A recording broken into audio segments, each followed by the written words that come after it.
Assalamualaikum warahmatullahi wabarakatuh. Salam jumpa, salam sejahtera untuk Anda semua. Salam persaudaraan dari kami, Arah 9 Channel. Sahabat-sahabatku sekalian, saya mendapatkan pertanyaan dengan kiriman video seorang tokoh yang berziarah ke makam tua di daerah Baru, Sumatera Utara yang berada di atas perbukitan ya.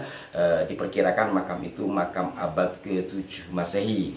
Dan sudah masuk dalam cagar budaya, dan saya telah mencoba mencari referensi-referensinya atas pertanyaan yang disampaikan kepada saya, karena sang tokoh itu mengatakan bahwa makam yang dikenal dengan nama Syekh Mahmud itu dikasih ujung Al-Hadrami atau Al-Yamani. Kita simak videonya. Alhamdulillah, kami baru saja selesai ziarah di makam Syekh Mahmud Al-Hadrami atau juga dikenal Syekh Mahmud Al-Yamani.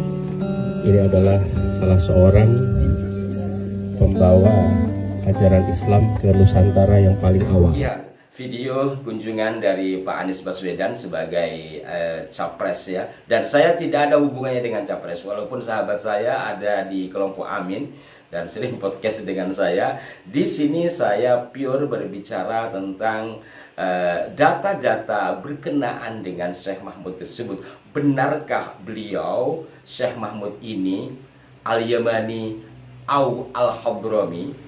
Ini yang ditanyakan kepada saya. Mungkin referensi yang ditemukan oleh timnya Pak Anies untuk menyampaikan itu dalam satu website memang dikatakan berasal dari Yaman. Saya akan bacakan informasi yang disampaikan oleh situs media online duniasantri.co ya, yang berjudul Ziarah Makam Syekh Mahmud Sahabat Nabi di Nusantara. Pada paragraf pertengahan diinformasikan makam-makam tersebut telah berusia sangat tua. Dari beberapa makam yang telah disebutkan, makam Syekh Mahmud yang berada di komplek makam Papan Tinggi diduga sebagai makam sahabat Nabi. Terkait hal tersebut, belum banyak masyarakat yang mengetahuinya. Syekh Papan Tinggi dikenal dengan nama Syekh Mahmud, termasuk dalam rombongan penyebar Islam pertama di wilayah Nusantara. Ia merupakan seorang saudagar dan pendakwah yang berasal dari Yaman dan diutus ke Asia pada masa Khalifah Umar bin Khattab. Dari sebuah channel YouTube. Bisa saja timnya beliau ini membaca dari sini ya. Kalau saya melihat dari situs resmi cagar budaya pemerintah setempat, itu pun tidak menyebutkan seperti itu. Dan ada juga naskah akademik yang meneliti situs makam Mahliga ya, komplek makam kuno di sana, yang satu di antaranya yang berada di atas perbukitan itu adalah makam dari Syekh Mahmud tersebut. Dari inskripsi makam tidak menyebutkan atau tidak ditemukan beliau berasal dari Hadramaut atau Yaman. Yang ada dari khat atau huruf-huruf yang digunakan dengan huruf sulus, dimungkinkan itu adalah gaya-gaya Persia. Maka sebagian dari sahabat-sahabat peneliti itu menilainya beliau itu berasal dari Persia. Tapi Persia sebelah mana? Karena pada masa lampau kan Persia itu lebar sekali. Namun demikian, kalau dikatakan berasal dari Hadramaut atau Yaman, itu sangat tidak mungkin apabila melihat kondisi pada saat itu. Umumnya orang bepergian jauh pasti menggunakan jalur darat atau jalur laut. Umumnya kalau yang jauh itu jalur laut. Sementara umum diketahui pula bahwa dari Hadramaut itu menuju kemana-mana susah karena berada di sebuah lembah dan sering terjadi badai pasir. Apalagi mereka tidak memiliki pelabuhan besar yang mengakses secara internasional. Mereka secara umum bisa berlayar atau bermigrasi ke Nusantara itu setelah adanya tulisan Suez. Dari sana, dari Hadramaut, Tarim dan sekitarnya, mereka ada yang jalan kaki, demikian dikisahkan, ada yang naik onta dan seterusnya. Ketika sampai pelabuhan baru mereka naik kapal dari sana menuju ke Singapura dulu, karena Singapura waktu itu menjadi jajahan Inggris. Dari Singapura itu lalu mereka menuju ke beberapa wilayah di Nusantara, terutama Sumatera dan Jawa. Itu terjadi pada pertengahan atau bahkan akhir abad 18, 1700 sekian, dan ramainya pada abad 19. Sehingga gelombang migrasi dari Hadramaut pada abad 19 itu sangat luar biasa. Sehingga Belanda kemudian membuat city cell mereka dikurung lah, diberi wilayah khusus agar Belanda bisa mengawasi. Nah, untuk menambah pengetahuan kita terkait dengan Syekh Mahmud berkenaan dengan bukti-bukti yang ada di sana, saya akan bacakan salah satu naskah akademik yang mengulas tentang inskripsi pada makam Syekh Mahmud tersebut. Saya bacakan inskripsi makam papan tinggi. Makam ini terletak di atas bukit dengan ketinggian kurang lebih 720 meter di atas permukaan laut. Di atas perbukitan ini terdapat tanah yang datar sekitar 20 kali 15 meter. Di lokasi tanah inilah terdapat 8 makam dan hanya satu yang ada inskripsinya berbahasa Arab. Makam ini barangkali terpanjang yang ada di Barus, bahkan mungkin di Indonesia, dengan diameter sekitar 8,15 meter dan tinggi nisan 135 cm. Diperkirakan tokoh yang dimakamkan adalah seorang sufi bernama Syekh Mahmud yang tertera dalam inskripsinya. Tidak semua makam diberi tanda batu nisan dan tidak berukirkan batu alam.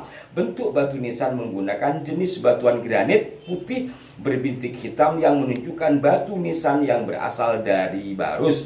Batu nisan penanda kepala makam berbentuk pipih dengan bagian kepala berupa lingkaran. Sementara batu nisan penanda kaki makam berbentuk pipih dan bagian kepala dipahat bergelombang. Tipologi nisan, nah ini penting ya, tipologi nisan yang ada di makam ini adalah berbeda dengan nisan yang ada di Aceh. Batu nisan ini lebih bercorak kepada tipe Surya Majapahit yang ada di Jawa. Bila dilihat dari jenis kaligrafinya, maka inskripsi yang ada pada komplek makam ini bercorak selus.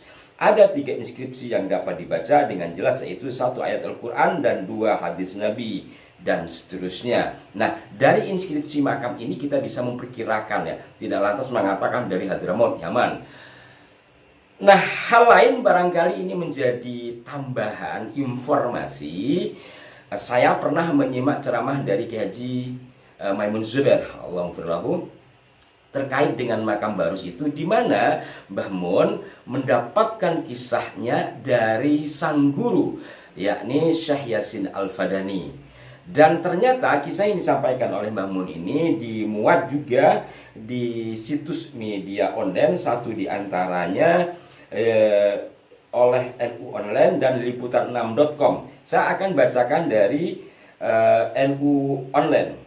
Awal mula masuknya Islam di Indonesia menurut Mbah Maimun ini ditayangkan pada 2016 yang lalu. Saya langsung kepada fokusnya, bahwa Mbah Mun mengisahkan, saya mendapat cerita dari guru saya Syekh Yasin Al-Fadani. Kedatangan Islam di Indonesia mula-mula pada waktu perang Siffin, yakni antara kelompok Muawiyah dan kelompok Sayyidina Ali. Kemudian pada bagian berikutnya beliau menyampaikan, anak-anak perahu ini bertekad untuk meninggalkan negara Arab melalui Teluk Persia. Kemudian dengan naik perahu pasrah kepada Allah di mana perahu itu akan sampai dan di mana akan mendarat. Pertama kali mendarat perahu mereka sampai di Medan.